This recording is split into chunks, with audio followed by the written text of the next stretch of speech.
up because today we are talking about Punish by Ethel Cain, a sinister song retelling an even more sinister narrative. Welcome to my review of Punish by Ethel Cain. This video is not for the sensitive one. I want to warn you right now.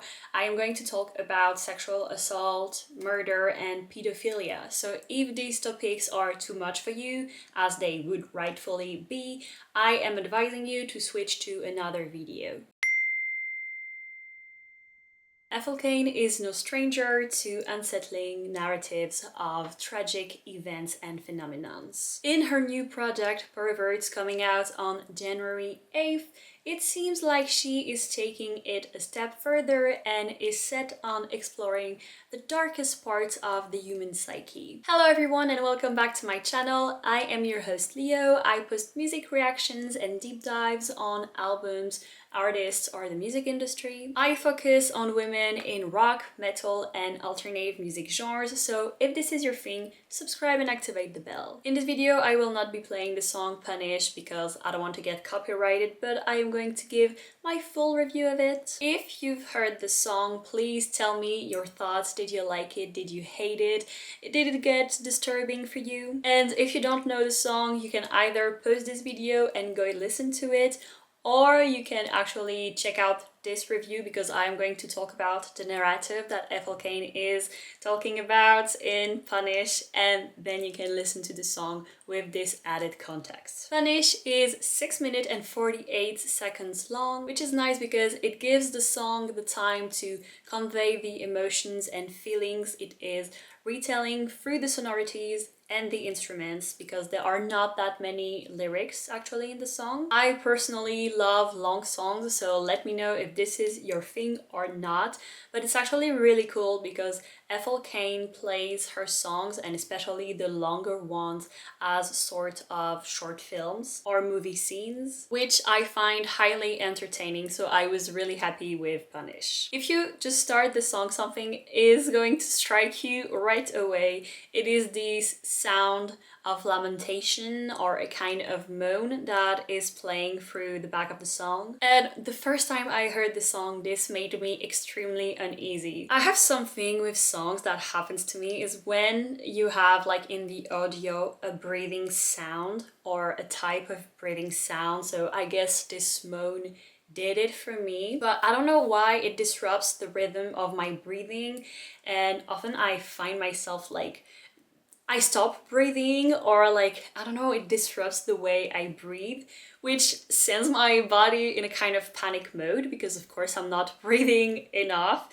and then it makes me extremely anxious. And this is what happened to me the first time that I listened to Punish. And I remember that it did the same when I listened to Karma by Miley Cyrus. So it is quite an intense track, and now I got used to the lamentation, so I can listen to the song without being bothered. In this song, I really like the piano loop because it has a very hollow resonance and it is very low and slow, but it has a lot of structure to the song. Already on its own, it's absolutely haunting musically, and you have the moan, which adds a lot of depth, which all of it, I think, makes the song very cinematographic, which is something that Ethel Cain really mastered. Around 3 minutes and 50 seconds, the song gains in intensity, and you have a very saturated electric guitar playing, and it almost drowns the moan. All of it as Ethel Cain is singing "I am punished by love." The song then gets more and more intense and saturated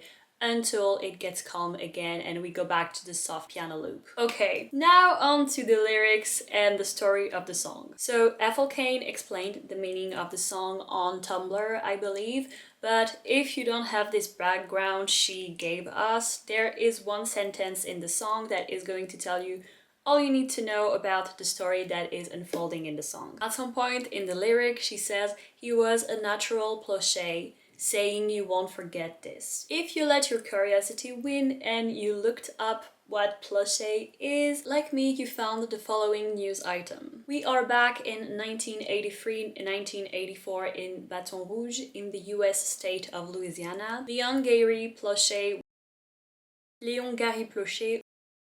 was the father of Jody Plauché. This 11-year-old boy was taking karate lessons, and his instructor, Jeffrey Doucet, had been sexually abusing him for a year before kidnapping him on February 14th, 1984. He took him to a motel in Anaheim in California where he molested him, and after Jeffrey Doucet allowed Jody to call his mother from the motel, the police located them and raided the place. So the motel was raided on February 29th, and after Jody returned to his family, he told them that Jeffrey Doucet had been abusing him for a year. Feeling lost and hopeless, Léon Gary Plauché went to the Baton Rouge Metropolitan Airport after an ABC affiliate told him Jeffrey Doucet would be arriving there on March 16th, 1984.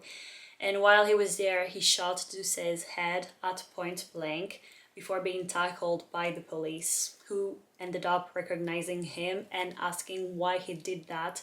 And all of that unfolded in front of the news cameras. And Jeffrey Doucet died from his wounds in the hospital on March 17th. Now that we know about this news item, we understand that in the song, Ethel Cain is retelling a story from the point of view of a pedophile.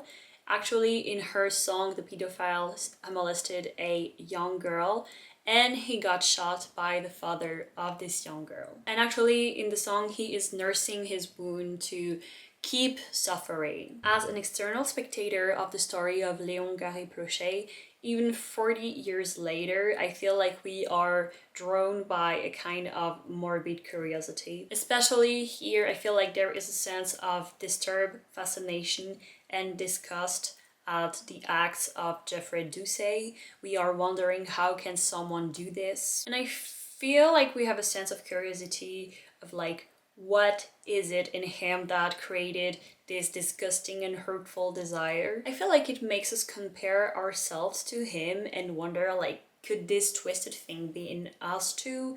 And wondering that honestly feels teasing and even nauseating. Especially since in the Ethel Cain song, she is retelling the story from the point of view of the pedophile. It's like we are in his thoughts and emotions for a few minutes, and Ethel Cain literally takes us on this morbidly curious journey through the song, which as a listener is very disturbing. But I feel like it's completely aligned with the projects she has with perverts. With her tagline, "It's happening to everybody," exploring what twisted instincts and perversion could lay low in all of us. So I'm reassuring you, I don't identify as a pedophile, which is easily in the top 3 sentences that I never thought I would say. But this song feels like an invitation to compare yourself in order to explore your psyche. And I personally feel like comparing myself to the father of the daughter that was sexually abused. This Plauché of the song. Like, it is making me wonder if such an act was done to my child,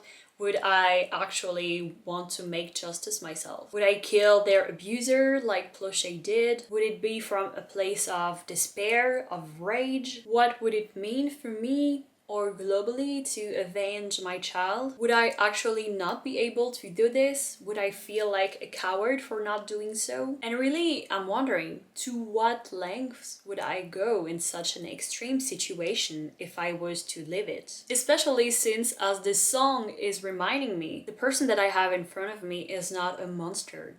It's a person, it's a human, just like me. Exactly like we do with the people who do such terrible acts in real life, we as a listener are quick to actually put this person that we listen to in the song in the case of monsters. It feels easier to do because it is going to build a kind of wall, a barrier between this person and us. There are the monsters and there are the good people. The people you can trust and the people you should avoid. We are different. We are not the same. And it's actually easier to think this way because then we don't have to question the instincts that caused this. We don't have to look inward into the ugly things that could snap in us. And also, we don't have to question the society we live in that is shaping these monsters. We don't have to question the systems of powers and the dynamics in places that are ever present and could create these monsters. We don't even do that in this tragic situation when it is actually time to wonder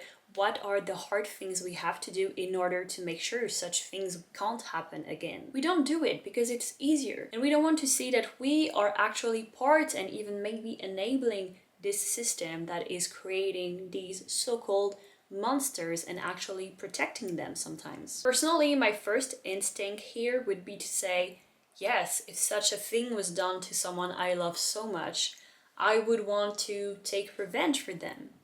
Is it saying something positive or negative about me? Does it matter? Is it wrong? I feel like this song is indirectly raising these questions, which is why I find it so interesting. What do you think? Honestly, this track made me extremely excited about the project Perverts. Ethel Cain is quite experimental in her music, and she doesn't stray away from long instrumental parts, which I personally find great. And given the tracklist of this album, I think that we are going to greatly enjoy ourselves. I remember I saw her back in June and she played 2 songs that were not on her actual projects, and she played Punish. Back then I have a video of that, but I only remembered when I watched back my videos from the concert, so I don't want to hear anyone say like, oh la la, people take videos in concerts and they never watch them. I do.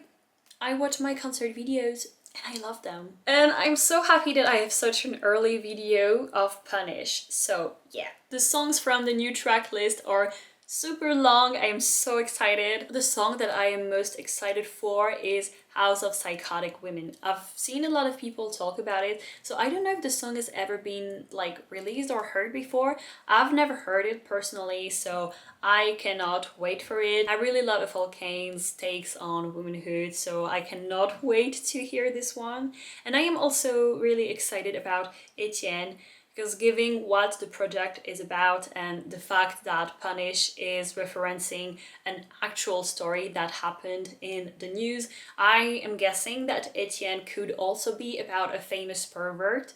So I'm very, very curious about like what story this song is going to tell. This was a shorter video, but I really wanted to talk about the story of Punish and give my review of the song. I'm also so excited about Perverts, I had to start talking about the project. Please, if you've already listened to the song, tell me what you think about it, because even though I was really unsettled on my first listen, now I really got used to the song and I really like it, and honestly it's already like in my top songs. If you want more Ethel Cain content, I have a full analysis of The Preacher's Daughter lore, and I have also posted the analysis and deep dive on the Golden Age EP. And the analysis of Inbred is coming, so if you don't want to miss it, you should subscribe and activate the bell. If you liked this video, please give it a like and share it with a friend who loves Ethel Cain. I need more Ethel Cain fans in my subscribers, okay? Subscribe and activate the bell for even more Ethel Cain content, and I will see you very soon.